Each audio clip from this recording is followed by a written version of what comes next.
CSL, Center for Spiritual Living, Cape Coral in Florida. She this week has shared some thoughts about this topic, divine ideas, with all of the Centers for Spiritual Living ministers. And she inspired me, so I want to do a shout out to her. Our topic this morning is divine ideas. And I'll be talking about divine ideas in a couple of different ways. First of all, I want to remind you that you, each one of you and each one of us, is made from a divine idea, from an idea in the mind of God, because everything is created first in ideas. Then I'll talk about how there's only one mind, that one mind that connects us all, that makes it so that thoughts can be shared, that feelings can be shared, and that we can feel our oneness. And I'll talk about that mind and whether or not we slow down enough to listen to the divine ideas that come from that mind. Well, that's up to us.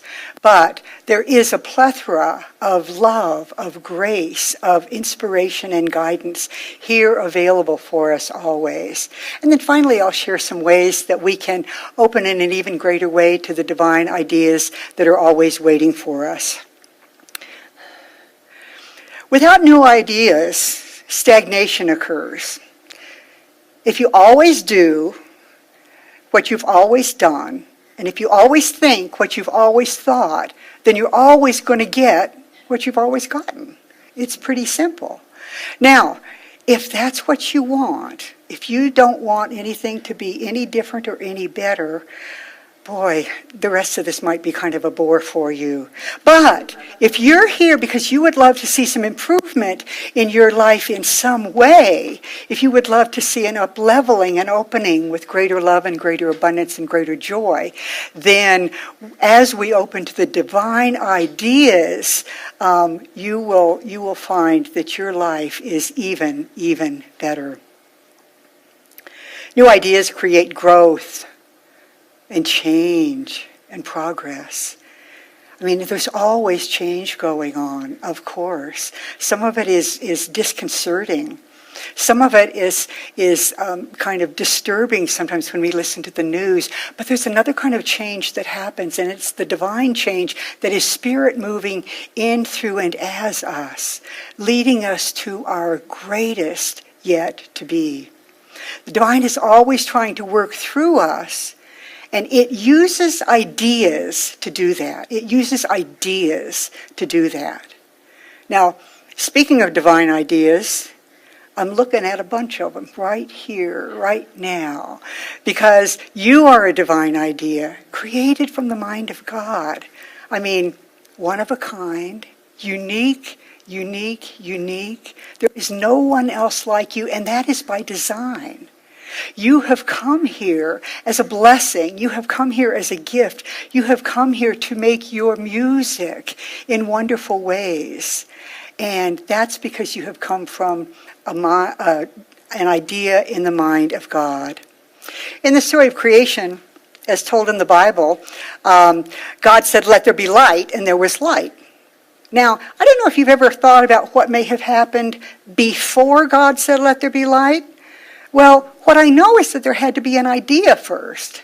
Before God could say, "Let there be light," as it is in the story, it had to kind of contemplate light.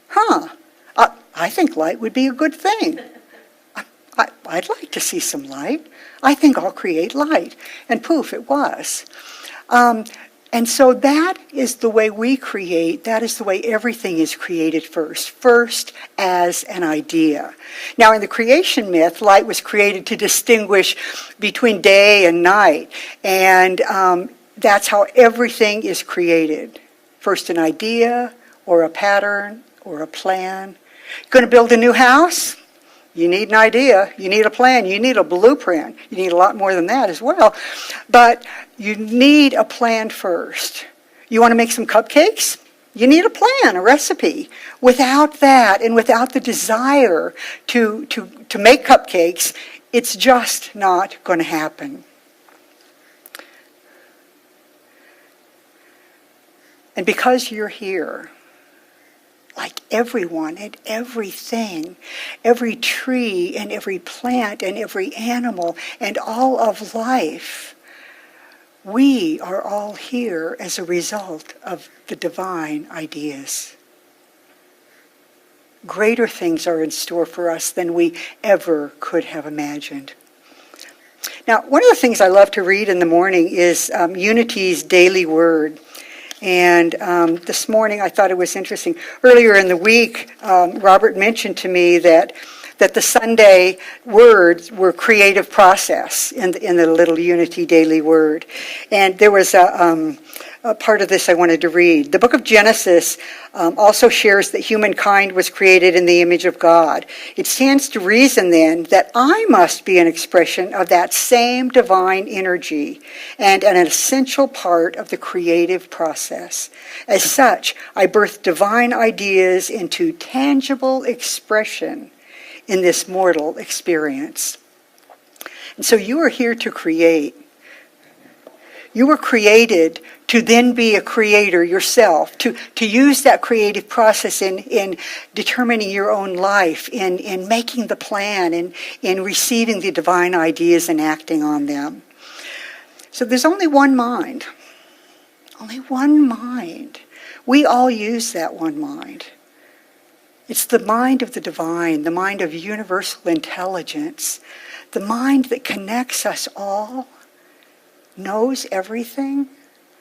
It's the awareness, what scientists call the field. It is all around us. And we are one with it. That's where our ideas come from. Have you had any good ideas lately? Had any good ideas lately? Maybe some good ideas about how you can bring more success or prosperity to your life, or how you can create something that will delight your senses and your soul. Maybe a plant, a painting, a piece of glass art, something that a new piece of furniture, just any of these things that are amazing. First, we start with the idea. Juicy ideas. Maybe you've had some juicy ideas about your life, about how it can be filled with more joy and more gratitude and more love, even more.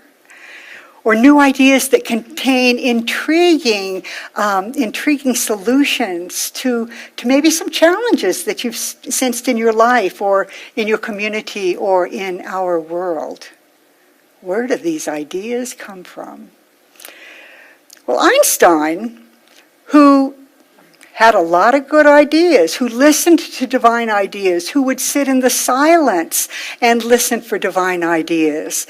What Einstein said is simply, ideas come from God. Ideas come from God.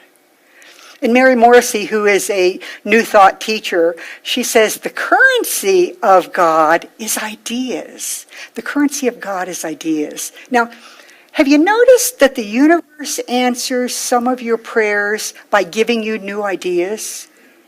I mean, if you're praying for abundance, it's not very often that money just drops from the sky. I mean, but what happens is that we come up with new ideas, something new that is exclusively us that we can share, something new, a new service, a new product, or a new way of doing something. It could also be, it comes through a connection, a new idea. Maybe you've asked for abundance and you get this idea, I think I'm going to go to that event. I think I'm going to go to that Center for Spiritual Living Boulder Valley. And then you're here and you meet somebody that is the perfect person to market your idea or your service, or you meet somebody that leads to your perfect dream job. Those are the ways that Spirit works, by giving us ideas, and then when we follow them, I'm going to say, say that again with me, when we follow them, amazing things can happen. Amazing things can happen. The currency of God is ideas. And our founder, Dr. Ernest Holmes, has said, since God is all there is, the only presence, the only power, and the only mind or intelligence, when we conceive a new idea, we are thinking directly from the creativity of God. It is not our isolated, limited human personality that projects this new idea. We are merely the instrument through which this projection takes place. But we are in partnership with the projector. God really is in the latest invention, in the newest song, in the latest novel, in the last picture that was painted, and in the feeling that we have of new and greater and better things to come. For God is all there is. There is nothing else besides. God is both the inventor of the game and those who play in it, the author and the actor, the singer and the song. So your ideas come from God. Why do you think those ideas come to you and not to somebody else? I wonder if they could be like tailor-made. Now, sometimes they do come to many people. They come to a lot of people at the same time. I mean, have you ever thought of a new invention or a new app? Or, okay, we got some inventors here, or a new theme for a movie or a book, and then not done anything with it, only to find that someone else has marketed your idea of pet rocks and made lots of millions of dollars. I mean, I think we've all done that, you know. Ideas come to different people at different times. It's called multiple discovery or simultaneous invention. And that has happened with things like the telephone, light bulbs, the principles of calculus, even EM equals MC squared. We think of Einstein as being the originator of that, and he was an originator of that. But he wasn't the only one. Someone else completely independently. I mean, it wasn't like the age of the internet where we all have access to what's going on. But somebody else completely independently came up with the equation E equals MC squared a couple of years before Einstein did. He didn't know it, but they were working along the same lines. Spirit gives us ideas. Spirit puts ideas out here in the world, and it's up to us to either pay attention to them and do something with them or not. That happens when it's time, there's an idea whose time has come. And I'm hoping that we are living in a time where peace is an idea whose time has come, that comes into each of us, encouraging us to live in peace, encouraging us to laugh in joy, encouraging us to live in respect, to create a new day, a new world. So how do you treat your good ideas? What do you do with them? I had a great idea for a book one time, inspirational. I mean, it was going to be amazing. It was going to be a daily guide about how people could find more joy each and every day. Now, I didn't write it. Somebody else did. You know, somebody else wrote that. I just let that idea go. I was really excited about it, and then I just kind of let it go by the wayside. But I was so glad that somebody else took that idea and turned it into, actually several people, into some amazing books. Even the books, Conversations with God, written by Neale Donald Walsch, I have heard that there were a number of people who started the same kind of process he did. Now, what he did was he was having an awful time in his life. I mean, he was at the bottom of the bottom. And he started writing, and he said, "Okay, God, what's going on?" And he got answers. And then he continued asking questions, and he continued writing down the answers. And 20 books later, you know, he's well known and has shared lots and lots and lots of wisdom. A lot of people had the opportunity to do that, but he took the opportunity. The important thing is, who acts on the divine ideas? Are you ready to do that? Are you ready to act on the divine ideas that you get? Now, of course, first we have to open up to them. And one surefire way of opening up to divine ideas is through spiritual practice. As we spend time in meditation, as we spend time in prayer, as we spend time reading inspirational things, being in nature, doing whatever it is that feeds our souls in the deepest way, we are open to divine ideas. I mean, we have to be still and quiet sometimes. I mean, where do you get your divine ideas? Do they show up in the shower? In the car? Sunday morning while you're listening to a message? You know? We have to be open. But taking that time on a regular basis to sit in the silence, to listen for the divine ideas, it's like a prayer as we open to it, You can even bring a question. You know, if there's something going on in your life, okay, God, what do I do with this relationship? Okay, God, what do I do about this conflict at work? What do I do? And then spend time to stop and listen and trust that you're going to be given the information that you need, that you're going to be given the guidance, that you're going to be given the instructions, because when we get divine ideas, they come fully orbed with all that is needed to bring them into existence. If your divine idea is something that needs more resources, you can absolutely trust that Spirit, the universe, somehow those resources will be provided, whether they're resources of money or information or connections or whatever. When Spirit gives us divine ideas, and when we step up and say yes to them, we can trust that the way will be made clear, that we'll be guided and led. We can also open to divine ideas by gathering with other people, like-minded souls. And of course, you are already doing that here this morning. So I encourage you to talk to each other after the service. And get to know one another. It's a wonderful community and a wonderful way to do that.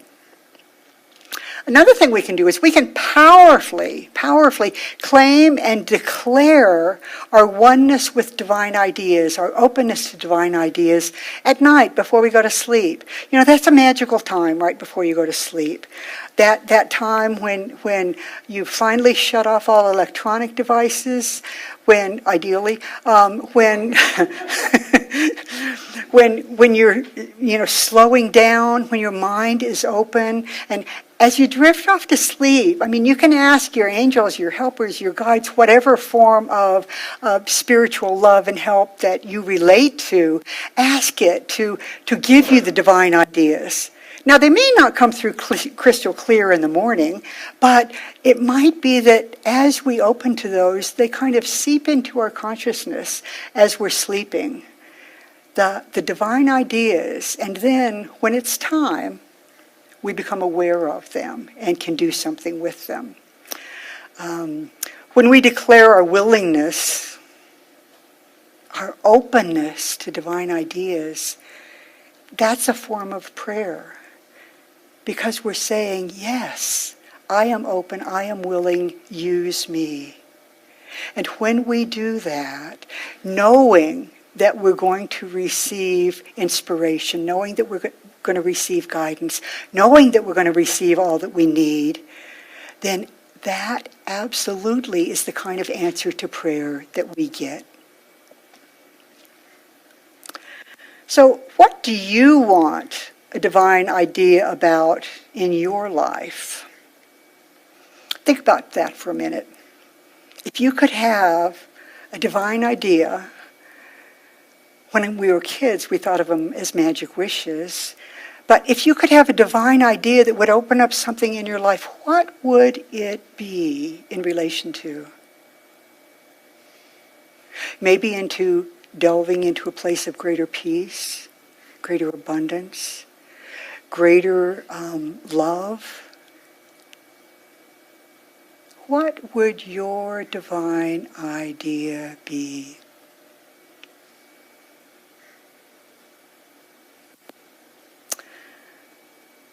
So you've cultivated the space for divine ideas. You've opened up. You've received your divine idea, whatever it's about. Now what are you going to do? What's the next step? The next step is to act. Because as long as we have these divine ideas and just treat them as entertainment, oh, wow, that's a really cool idea. I think I'll just play with that a little bit in my mind and then not do anything about it and won't get the results that I would really like. As long as we do that, nothing changes and Spirit can't use us as a beneficial presence in the world. Spirit can't use us to up-level our lives and to bring more love into our families and our communities. It's just so important that we remember that we're here as expressions of life. You know, life with a capital L. That's what we're here for. That's what wants to live in, through, and as us in some absolutely magnificent ways. You are here for magnificence. You are here to take the divine ideas that Spirit has in store for you, take them and run with them. Follow the guidance. As you move into your week, I invite you to do that. Take some time. Take some time to think about what you want a divine idea about. And then know that as you listen, as you tune in, it is absolutely done. As we close, I want to share some words taken from the book 365, Science of Mind, by Ernest Holmes, our founder. Today, I imbibe new ideas from the creativity of God. My whole consciousness is alive and awake and aware. It is impregnated with divine ideas and shall bear fruit after the image of the impression conceived within it and the divine imprint made upon it. Today, then, I expect new ways of doing things. I expect to meet new people, form new friendships. I expect everything in my experience to enlarge and deepen and broaden. I expect more good than I have ever experienced before. And today I expect to give out more, to increase my love for others. Today I expect from myself a more gentle approach to life. A more kindly feeling, a more beneficent impulse. New thoughts, new ideas, new people, new situations, new ways of doing things, and a new influx of the divine will make this day perfect, glad, and expressive of limitless bounty from the storehouse of the infinite good. And so what are you expecting today? What are you open to? As practitioners, stand with me. Let's go into prayer.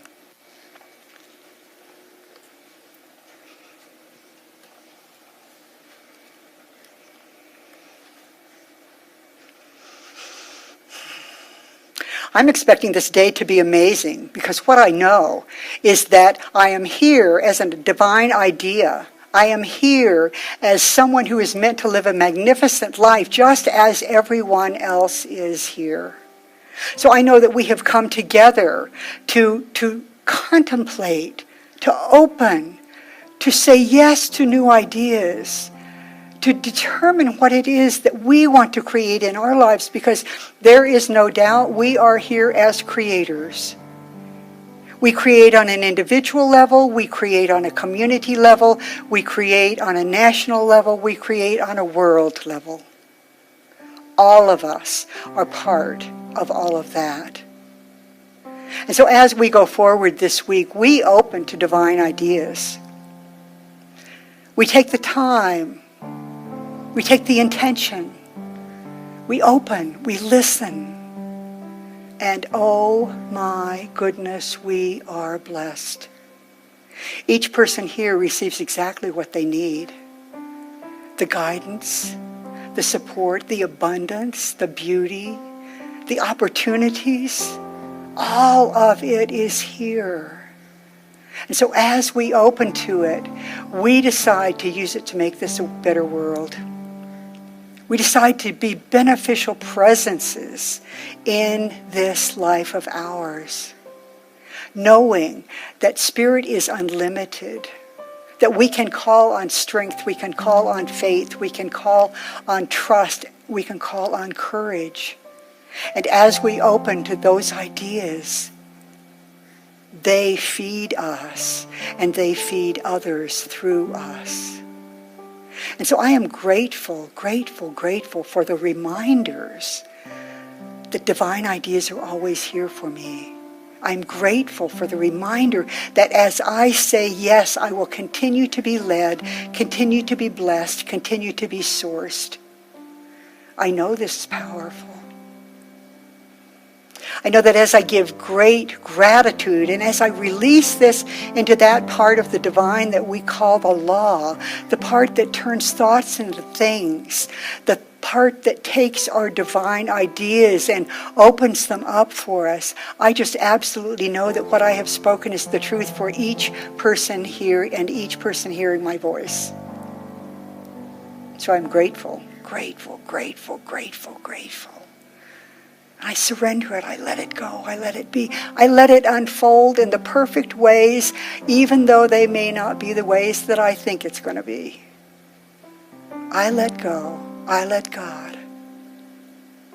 I know that each one here is blessed and a blessing. And so it is.